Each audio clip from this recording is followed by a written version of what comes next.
Hello friends, Happy New Year. I don't know if you guys are big into like New Year's resolution type things, and I don't necessarily think that I am, but I love this opportunity to intention set. And I mean, this is the whole reason why we're doing the oracles, is it's all about intentions, bringing awareness and purpose into our life.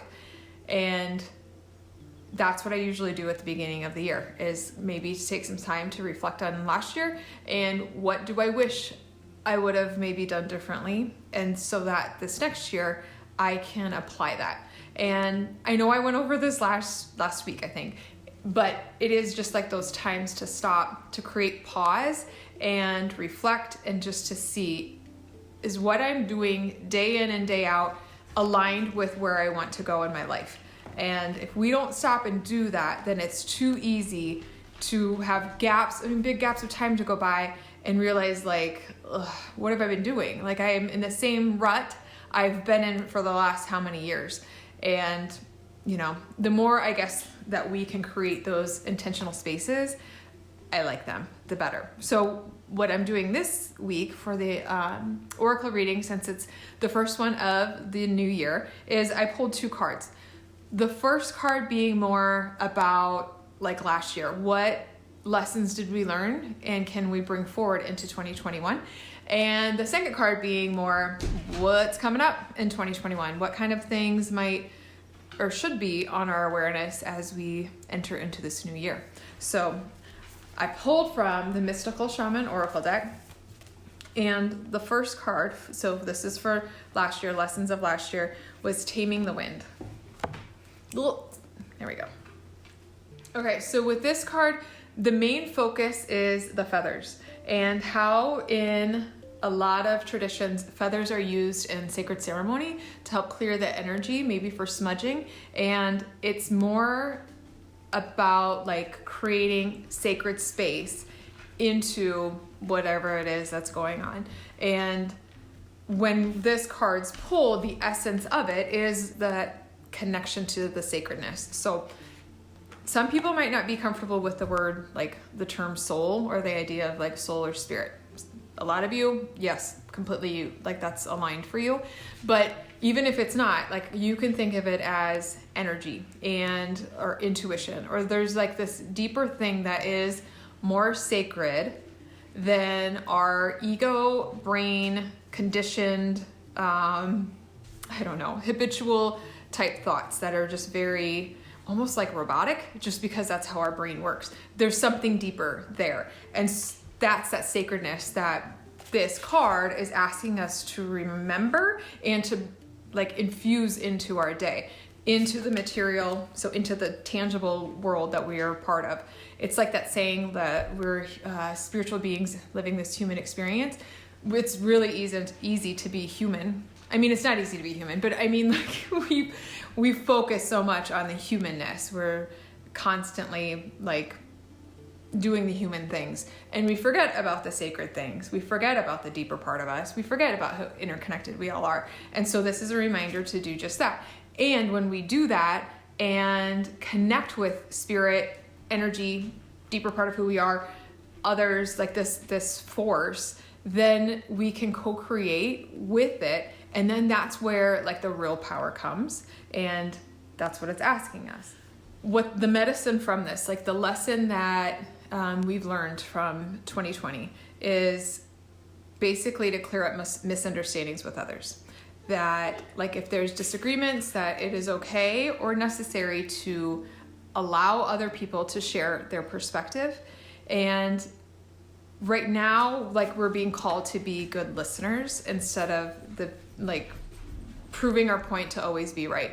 And I think that this is a really good, like accurate card for 2020. You see the division in our world, and we have to understand like that, again, that's the brain-based conditioned part of us.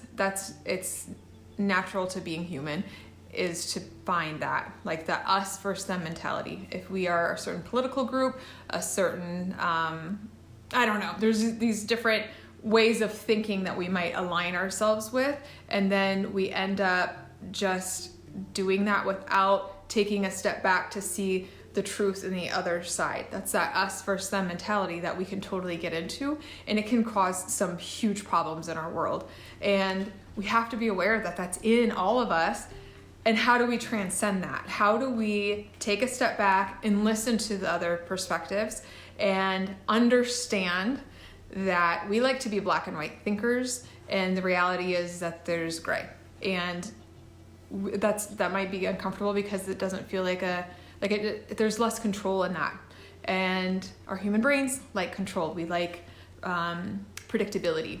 So when we can say like, wow, there's truth to that side and there's truth to that side, that's powerful, because then we can see the interwovenness between us all, and we're losing that. And it's time to listen. It's time to understand rather than pushing to be understood. It's time to put in some restraint with us talking and sharing or pushing our opinions onto others, whether it's on social media or maybe with family, that sort of thing. And instead just be an observer, a listener. And how many times that will actually create more harmony in our world. I think a lot of times there's so many people who might be mad at each other or against each other about one specific thing in this grand world of all these different things. And yet if we were able to focus on other things, how many friends we would have. There's a great group if you are a woman. It's the Wim Hof Women's Group, and I flippin' love it. It is so supportive. The women on there, it's just great. And it's interesting because I have that thought of wow, what is it that creates this space to be so positive and supportive? And how interesting it would be if one person were to start talking about some of those divisive things, how it could go downhill so fast. And now all of a sudden, when all these people were supportive of one another in all these different areas of their life, that could be the dividing force. And we can't let that keep happening, because we are much more alike than we are different. And so that's where this comes in. The feather, the clearing, making it sacred and seeing the sacredness in others and allowing that clearing space to come in so that we can understand and reconnect. Okay, so now we're focusing on 2021. What kind of intentions or energy are we going to focus on? And that card that was pulled was the Sweat Lodge. And so the essence of this card, the Sweat Lodge representing the womb of the earth. And so people go into a sweat lodge and it's full of steam, and they just sit there, and it's a purification process. They sweat out, and it's releasing old habits, releasing old beliefs, it can be physical healing as well. You go into the womb of the earth and humbly sit in darkness in this uncomfortableness so that these things can come out. You're releasing these toxins. You can leave this womb place and have a new lease on life. It's a journey inward into the dark, in the hidden places that might not be comfortable, in order to reconnect with your spirit, with your soul, with the ancient wisdom of Mother Earth. So essentially what this card might mean for this year is that we are given a second chance, that this is Mother Earth kind of calling us into her womb so that we can incubate for as long as we need in order to have that spiritual rebirth. So it might mean that we have to go into the dark places and bring them to light so that they can be released. And that might be, probably not the most joyful sounding experience for 2021.